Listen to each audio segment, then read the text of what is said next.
Unnecessary ആയിട്ടുള്ള paper dump ചെയ്ത് കെട്ടിവെച്ചിരിക്കുകയാണ്. അപ്പോൾ അത്തരത്തിൽ ഒരുപാട് മാലിന്യം കെട്ടിക്കിടപ്പുണ്ട്. അത് സ്ക്രാപ്പ് അതെല്ലാം വിറ്റ് സർക്കാരിന് മുതൽ കൂട്ടണം. വണ്ടികൾ തുരുമ്പെടുത്ത് നശിച്ചും കിടക്കുക, അത് കൊടുത്തിട്ട് അതിൻ്റെ പൈസ വാങ്ങിച്ച് സർക്കാർ ഖജനാവിൽ ചെയ്യണം. ഈ KSRTC ഉദ്യോഗസ്ഥ തലത്തെ അഴിമതി ഉണ്ടെന്ന് കരുതുന്നുണ്ടോ മന്ത്രി? അല്ല, അഴിമതി എന്ന് പറയുന്ന രണ്ട് തരത്തിലാണ്. ഫേവറിറ്റിസം അഴിമതിയാണ്, അത് പണമാകണമെന്നില്ല. ഉദാഹരണത്തിന് ഒരു കമ്പനിക്ക് സാധനം വാങ്ങുന്നതിൻ്റെ ബില്ല് കൊടുക്കും, എനിക്ക് വേണ്ടപ്പെട്ടവന് ആദ്യം കൊടുക്കുന്ന നടപടി ഞാൻ അവസാനിപ്പിച്ചു. കമ്പ്യൂട്ടറൈസ് ചെയ്യും. ഞാൻ 2002 ഇത് കമ്പ്യൂട്ടറൈസ് ചെയ്ത ആളാണ്. പേയ്മെൻറ്റ് കൊടുക്കുന്നത് കമ്പ്യൂട്ടറായിരുന്നു. ആദ്യം സാധനം സപ്ലൈ ചെയ്യുന്ന ആളിന് അത്യാവശ്യമുള്ള ടയർ പോലുള്ള സാധനങ്ങൾ നൽകുന്നവർക്ക് ആദ്യം പൈസ കൊടുക്കാൻ തീരുമാനിച്ചു. റേഷ്യോ ഫിക്സ് ചെയ്തിരുന്നു അന്ന്. 40% ടയർ അതുമായി ബന്ധപ്പെട്ട, കാരണം ഏറ്റവും കൂടുതൽ തേയുന്ന സാധനം അതാണ്. അത് കൃത്യമായി ആദ്യം ആരാണോ 1-ാം തീയതി സപ്ലൈ ചെയ്താണെന്ന് ആദ്യം കൊടുക്കും, 5-ാം തീയതി സപ്ലൈ ചെയ്താണ് അത്. ഇത് കമ്പ്യൂട്ടറാണ് ജനറേറ്റ് ചെയ്തിരുന്നത് അന്ന്. അപ്പോൾ കമ്പ്യൂട്ടർ ഒരു ലിസ്റ്റ് തരും, ഇന്ന കമ്പനിക്ക് ഇത്ര രൂപ കൊടുക്കാൻ പറഞ്ഞു. ആ ലിസ്റ്റിൽ ചെക്ക് എഴുതാനല്ലാതെ ഉദ്യോഗസ്ഥന് അധികാരം ഉണ്ടായിരുന്നില്ല. ഇനിയും അതിലേക്ക് തന്നെ പോകും. അന്ന് ഞാൻ പോയതിന് ശേഷം അത് പൊളിച്ചടിക്കുന്നത്.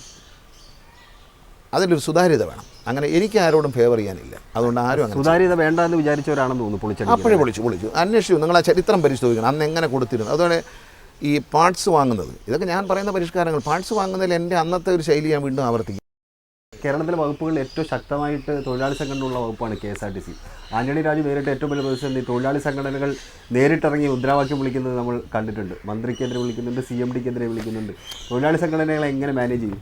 അതൊക്കെ അവരുമായിട്ട് സ്നേഹത്തിൽ പോകുമ്പോൾ കാര്യം അവരെ പറഞ്ഞ് മനസ്സിലാക്കിയാൽ, അത് പിന്നെ മനഃപൂർവ്വമായിട്ട് ഞാൻ ഇടതുപക്ഷ മുന്നണി സർക്കാർ വരികയാണ്, ഇവർക്കെതിരെ 2 മുദ്രാവാക്യം വിളിക്കണമെന്ന് മനഃപൂർവ്വം വിചാരിച്ചാൽ നമുക്ക് ചെയ്യാനില്ല. ഈ സത്യപ്രതിജ്ഞ ബഹിഷ്കരിച്ചതുപോലെയും നവകേരള സദസ്സ് ബഹിഷ്കരിച്ച പോലെയും ഒരു പദ്ധതി, രാഷ്ട്രീയ പദ്ധതി ഉണ്ടെങ്കിൽ നമുക്കൊന്നും ചെയ്യാനാകത്തില്ല. അതല്ല, നമ്മൾ പ്രതിദാനം ചെയ്യുന്ന തൊഴിലാളികൾ ശമ്പളം കൃത്യമായി വാങ്ങണം, നമ്മുടെ സ്ഥാപനം നന്നായി നടക്കണം, നമ്മൾ തന്നെ നമ്മുടെ സ്ഥാപനത്തെ നശിപ്പിക്കരുത് എന്ന് തൊഴിലാളി നേതാക്കൾ ചിന്തിക്കുകയാണെന്നുണ്ടെങ്കിൽ ഈ മുദ്രാവാക്യം വിളിയൊന്നും ഉണ്ടാവില്ല.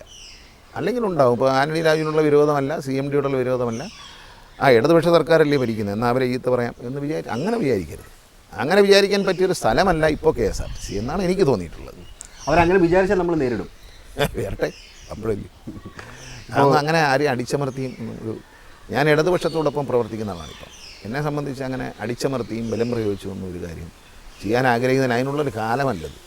അതൊക്കെ മാറിപ്പോയി. ആ കാലമൊന്നും അല്ല ഇപ്പം. ഇപ്പോൾ എല്ലാവരും അറിവുള്ളവരും നല്ല ബോധമുള്ളവരും, പിന്നെ ജനങ്ങൾ എല്ലാവരും മനസ്സിലാക്കേണ്ട, ജനങ്ങൾ ഇതിനെ ഉറ്റുനോക്കുന്നുണ്ട്. ഗണേഷ് കുമാർ മാജിക്കൊന്നും നടത്തത്തില്ല.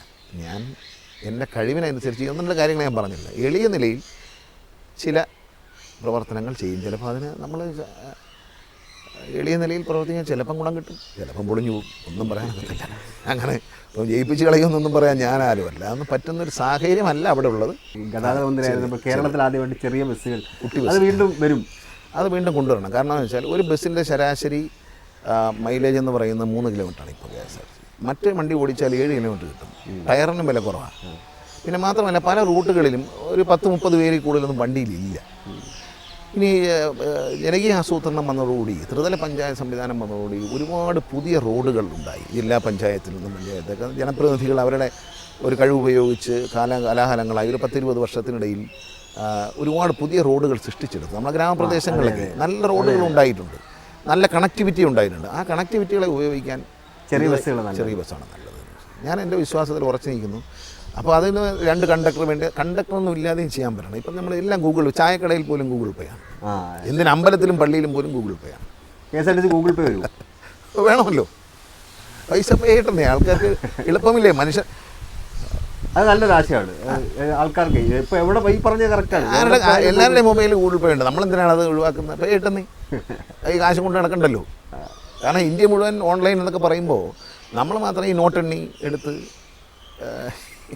ഗൂഗിൾ പേ ഒക്കെ വേണം. കാരണം വെച്ചാൽ ഞാൻ ചായക്കടയിൽ നമ്മൾ വട കഴിച്ചാലും ചായ കുടിച്ചാലും ഗൂഗിൾ പേ.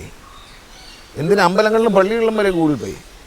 അപ്പോൾ നമുക്ക് എന്തുകൊണ്ട് ഗൂഗിൾ പേ ആയിക്കൂടാ? അപ്പോൾ ആളുകൾക്ക്, ജനങ്ങൾക്ക് ഈസി ആയിട്ട് കാര്യം നടക്കും. നമുക്കെന്താ പൈസ ഒന്നും കൊണ്ടുവന്നത്, പെട്ടെന്ന് അങ്ങോട്ട് കാണിച്ചു, ഇപ്പോൾ ഇവിടെ നിൽക്കുകയാണ്, പെട്ടെന്ന് ഒരു ബസ് വന്നു, അതിൽ കയറി പോകണം, ഇതങ്ങോട്ട് കാണിച്ച് കയറി പോകാൻ പറ്റുമെങ്കിൽ പിന്നെന്താ?